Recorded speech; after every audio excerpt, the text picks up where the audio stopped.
Well, I've just left my friend, who I was rather stunned to see that he was having a bit of a go at someone who, let's say, is asleep.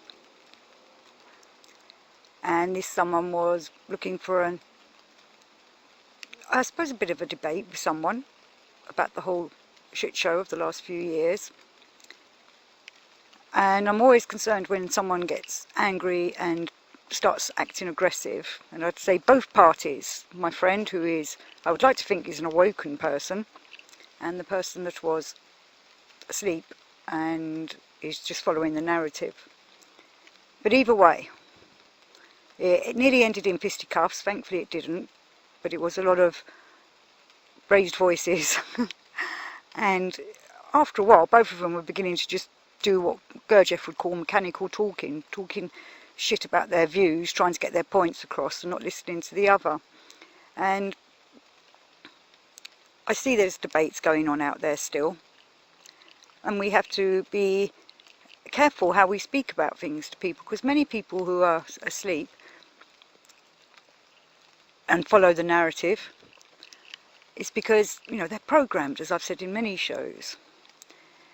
But some are beginning to query it, and that's why I think they're asking questions or trying to see other people's points of view. Yet at the same time they've still got that programming on them, in them, that's telling them to, you know, follow the narrative because our leaders and the elite supposedly know best. And I know, because I'm saying this in England, it's Friday the something or other, so, you know, the Queen died recently, so some people are still all very upset about all that.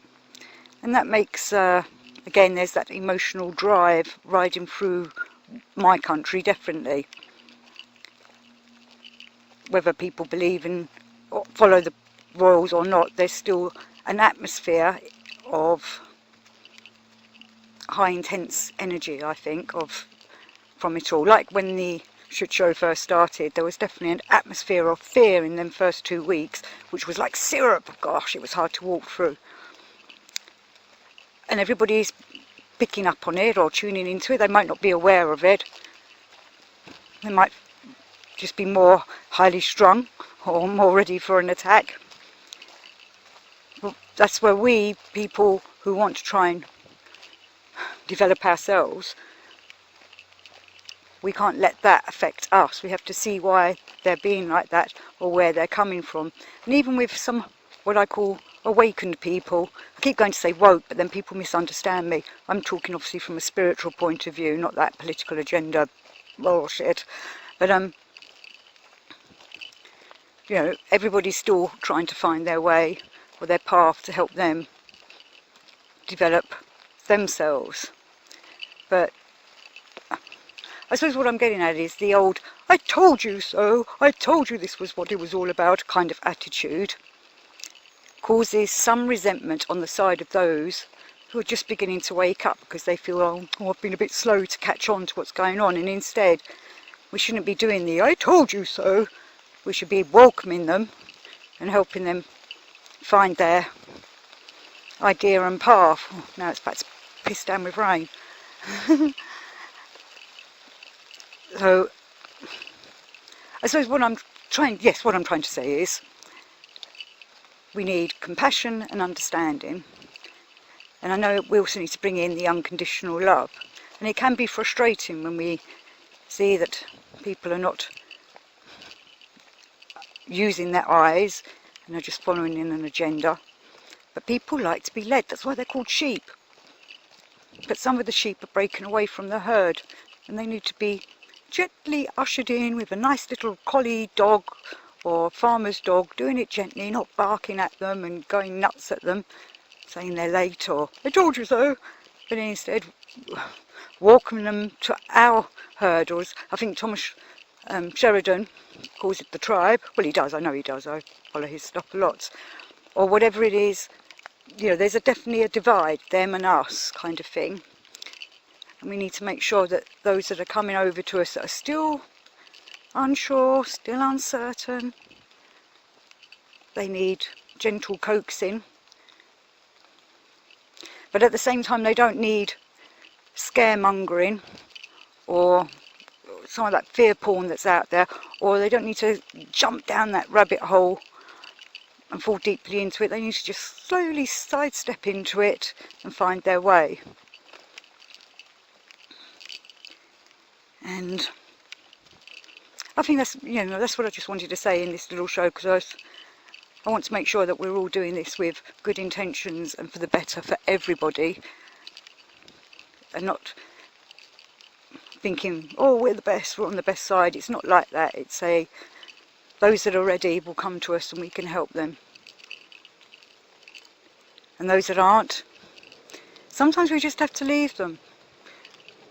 I do get concerned that many of these very programmed people that we know are never going to change because they cannot think for themselves, possibly even soulless people, I'm not sure, but you know, they're like adults that have never grown up and are still used to teachers and their peers telling them what to do and still want that.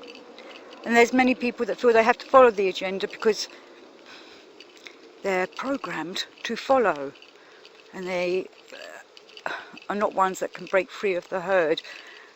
And we can't go screaming and shouting at them, just got to let them do their thing. The information's out there if they really want to know, they'll discover it, but things will be put in their path for them to start speculating, start looking at things perhaps in a slightly different way. They won't go looking for it, but if it comes along enough and they're feeling a bit unsure in themselves, they will hopefully start looking at the bigger picture of everything. But many people don't want their world crushed, and many people want to stay asleep, and many people just want it to go back to how it was in 2019, where I don't think that was particularly, obviously it was easier than the last few years, but at the same time the last few years have been such a revelation for me of making me see a lot of things that I hadn't seen before in people. I always think I was a little bit awake. I wouldn't say I was fully awake, but I was a little bit aware of things, and I definitely never trusted governments and world leaders and such like, because I wasn't sure if their agenda, as many people say, is you follow the money, and the way they that is, if they're money materialistic bound, they're not very spiritual people. But if they're concerned about the people and the planet and the world, then maybe, well, I think most of them that think like that, you find do have some kind of connection to divine thought, spiritual thinking, and a development in themselves, and that this could be a much better place.